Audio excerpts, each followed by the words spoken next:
أعوذ بالله من الشيطان الرجيم.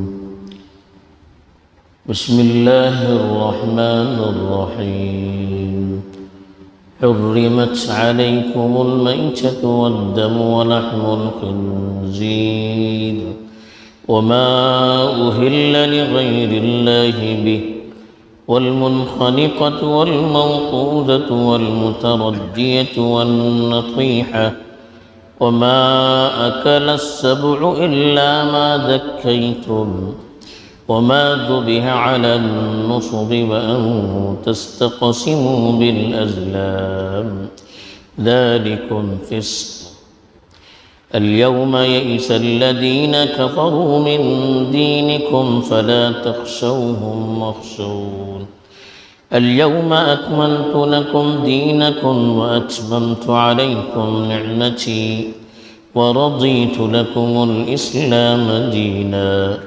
فمن اضطر في مخمصة غير متجانف لإثم فإن الله غفور رحيم.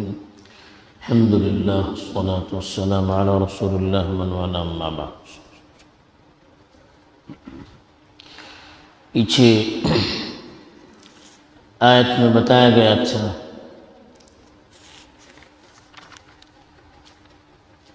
کہ تمہارے لیے مویشیوں میں سے چوپائے حلال کر دیے گئے سوائے ان جانوروں کے جن کے بارے میں تلاوت کی جائے گی. اب وہ کون جانور ہیں جن کے بارے میں اللہ نے کہا تھا کہ آگے تلاوت کر کے بتلایا جائے گا کہ وہ حرام ہے؟ ان کی تفصیل اس آیت میں بیان کی گئی ہے کہ اللہ تعالیٰ نے کن کن چیزوں کو حرام قرار دیا. اس کی تفصیل بتاتے ہوئے اللہ نے فرمایا حرمت علیکم المیت. پہلی چیز بتائی ہے اللہ تعالیٰ نے کہ تم پر مردار کو حرام قرار دیا. مردار کا مطلب وہ جانور جو از خود مر جائے، فطری موت مر جائے، شرعی طور پر ذبح کرنے کا موقع نہ ملے، ایسے جانور کو مردار کہتے ہیں. البتہ مردار میں مچھلی ہے اور ٹڈی ہے، اس کو حدیث میں الگ کر دیا گیا. وحلت لنا المیتتان، کہ دو مردہ تمہارے لیے حرام. وحلت لکم المیتتان، کہ دو مردار تمہارے لیے حلال قرار دیے گئے. ایک السمک والجمر، ایک مچھلی اور ایک ٹڈی. یہ از خود مر جائیں بغیر کاٹے ہوئے تب بھی یہ ہمارے لیے حلال ہے. باقی جو جانور ہیں اگر ان کو ذبح کرنے کا موقع نہ ملا اور اس کے بغیر وہ از خود کسی طرح سے مر گئے تو وہ ہمارے لیے حرام ہے. والدم، دوسری چیز خون، بہتا ہوا خون، دمن مسفوح کا، وہ خون جو بہتا ہوا، چاہے وہ انسان کا ہو، جانوروں کا ہو، پرندوں کا ہو، وہ خون پینا ہمارے لیے حرام ہے. البتہ خون میں سے بھی دو، ایک کلیجہ اور ایک تلی، یہ دو چیزیں حلال قرار دی گئی ہیں جو جامد ہو جاتے ہیں. باقی سارے جتنے بھی خون ہیں چاہے کسی جانور کا خون ہو وہ ہمارے لیے حرام ہے، اس کو ہم لوگ استعمال نہیں کر سکتے. تیسری چیز بتائی ولحم الخنزیر،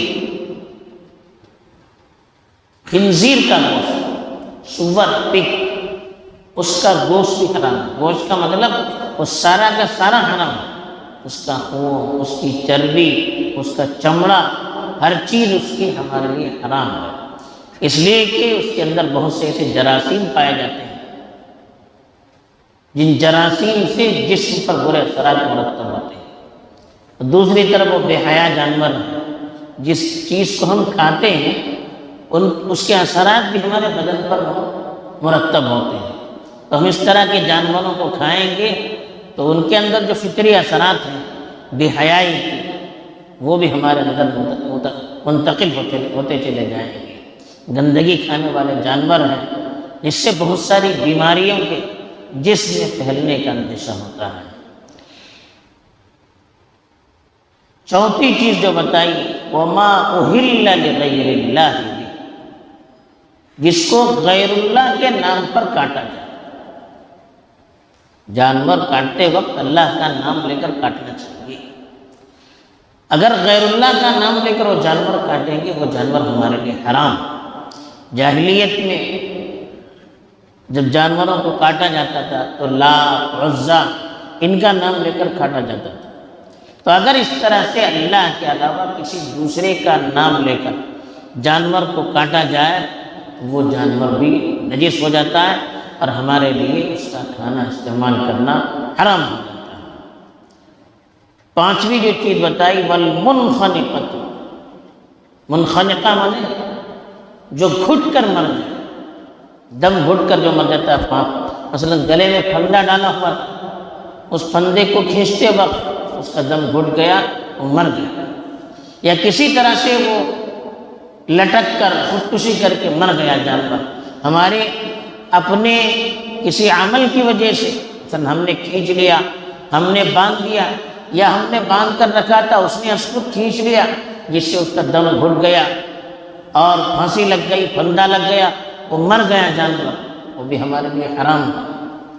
والموقوذہ، ایسے ہی کسی جانور کو موقوذہ کہتے ہیں مار مار کر جس کو مروایا جائے، پتھر سے، لکڑی سے یا کسی اور چیز سے اس کو مار کر مروایا جائے، وہ جانور اس سے مر جائے تو وہ جانور بھی ہمارے لیے حرام ہوتا ہے۔ والمتردیۃ، ایسا جانور جو کہیں سے گر کر مر جائے، متردیہ مانے گر کر مرنے والا، پہاڑ سے گر گیا یا اوپر چٹان سے گر گیا یا کنویں میں کوئی جانور گر گیا، گڑھے میں گر گیا اور وہیں پر وہ مر گیا تو وہ جانور بھی ہمارے لیے حرام ہے، اس کو نہیں کھا سکتے ہیں۔ والنطیحہ، نطیحہ کہتے ہیں سینگ مارنے سے مرنا، دو جانور آپس میں لڑ رہے تھے، ایک نے دوسرے کو سینگ مار دیا اور وہ مر گیا تو وہ جانور بھی ہمارے لیے حرام ہے۔ وما اکل السبع، سبع کہتے ہیں درندہ، درندے نے جانور کو کاٹ لیا، جیسے شیر ہے، چیتا ہے، کسی جانور کو جھپٹ لیا اور وہ جانور وہیں پر مر گیا تو وہ جانور بھی ہمارے لیے حرام ہے۔ الا ما ذکیتم، الا ہے کہ آپ نے اس کو ذبح کر دیا۔ جب چیتے نے اس پر جھپٹ لیا یا جانور نے اس پر جھپٹ لیا اور وہ جانور زندہ تھا،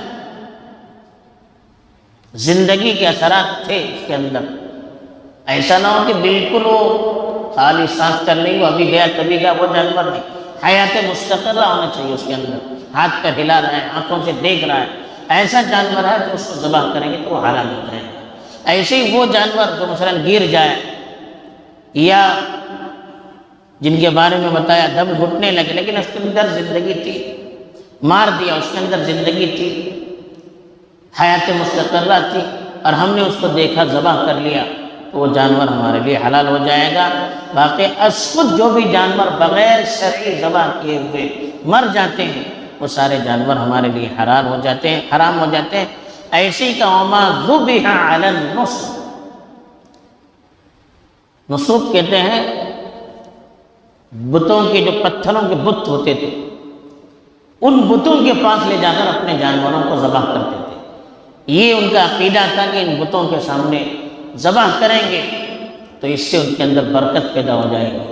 تو بتوں کے سامنے چاہے اللہ کا نام لے کر ذبح کیا جائے یا قبر، کسی کی قبر کے پاس لے گئے، چاہے اللہ کا نام لے کر ذبح کرے، لیکن مقصد یہ ہو کہ یہاں ذبح کرنے سے اس کے اندر برکت پیدا ہو جاتی ہے، اس کی عظمت کی وجہ سے ہم نے وہاں جا کر ذبح کیا، وہ جانور بھی ہمارے لیے حرام ہو جائے گا، اس لیے کہ اس میں بھی غیر اللہ کی عظمت شریک ہو جائے گی جو اللہ کے لیے روا نہیں ہے۔ تو اس لیے کہا کہ اس طرح کے اگر جانور ہیں تو سارے جانور ہمارے لیے حرام ہیں۔ اسی کے ساتھ ایک اور مسئلہ یہاں پر اس زمانے کے اعتبار سے پیش کیا گیا کہ وَأَن تَسْتَقْسِمُوا بِالْأَزْلَامِ، ازلام کے ذریعے سے اپنی قسمت جاننے لگو۔ استقسام کہتے ہیں، ازلام کہتے ہیں کہ تیر کی طرح سے کوئی چیز ہوتی تھی، اس کو ایک برتن میں رکھتے تھے، وہ کعبۃ اللہ میں ہوتی تھی، اور اس میں جو تیر کی طرح لکڑیاں ہوتی تھی اس پر کاغذ پر کچھ لکھا ہوا ہوتا تھا، کرو نہ کرو، اس نے مارا ہے نہیں مارا ہے، اس طرح کی کچھ چیزیں ہوتی تھی۔ اب آدمی مثلا اس کو سفر کرنا ہوتا، وہ وہاں پر جاتا اور کچھ فیس ہوتی تھی، وہ فیس دے کر وہ وہاں سے اپنی قسمت نکالتا تھا۔ اب وہ قسمت نکالنے کے بعد آیا کرو تو وہ سفر شروع کر دیتا، کوئی کام کرنا ہے وہ کام شروع کر دیتا تھا۔ تو گویا کہ وہ فال نکال کر اپنی قسمت کو دیکھتے تھے صحیح ہے یا نہیں۔